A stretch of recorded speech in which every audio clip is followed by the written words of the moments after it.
Hello, church family. It's Wednesday, December 9th at 9 p.m., and it's time for our next Advent devotional.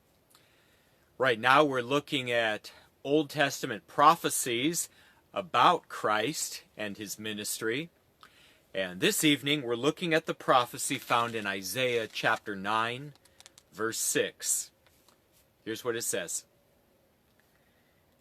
For unto us a child is born, unto us a son is given, and the government shall be upon his shoulder, and his name shall be called Wonderful Counselor, Mighty God, Everlasting Father, Prince of Peace. Now, leading up to this verse, God gives his people reasons to rejoice. God would provide them victory from their enemies. God would also provide peace. But how would these things happen? What would be the ultimate reason for victory and peace for God's people? Well, it would be because God would provide a king unlike any they had before. And that's what we read here in Isaiah 9:6. The child referred to in this text is no doubt a reference also to the child mentioned in Isaiah 7, verse 14, the passage we saw last night. He who would be the virgin-born deliverer of his people would also one day reign as king. Matthew chapter 4, verses 12 through 16 link Jesus with this king mentioned in Isaiah 9.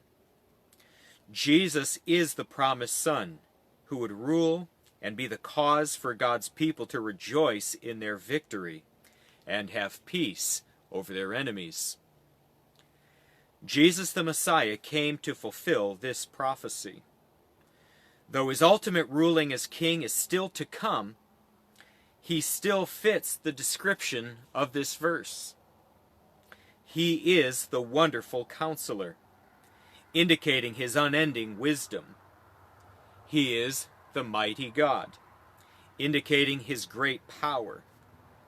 He is the everlasting Father, indicating his eternality. He is the Father of eternity.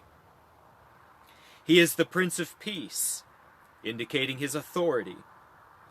All of those names refer to Christ's majestic and eternal nature. And so tonight, let us rejoice in Jesus Christ, the giver of spiritual victory and peace. And now some questions for our reflection. First, how does Christ give us wisdom? Secondly, how does Christ display his power? And thirdly, how does Christ have authority over you? Well, I trust you'll ponder these questions this evening and also take a moment to listen to tonight's Advent hymn.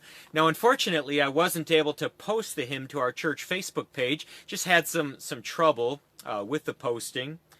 But if you would like to go to YouTube and look this hymn up yourself, I think you would find it encouraging. The hymn is entitled, "The People That in Darkness Sat." The People That in Darkness Sat. Another hymn you may not have heard before, but the words are very meaningful, and I trust you'll profit from them. Well, this is it for tonight's devotional time. I thank you for joining me. Look forward to seeing you tomorrow night at 9 p.m. for our next look at an Old Testament prophecy. Good night, and God bless you all.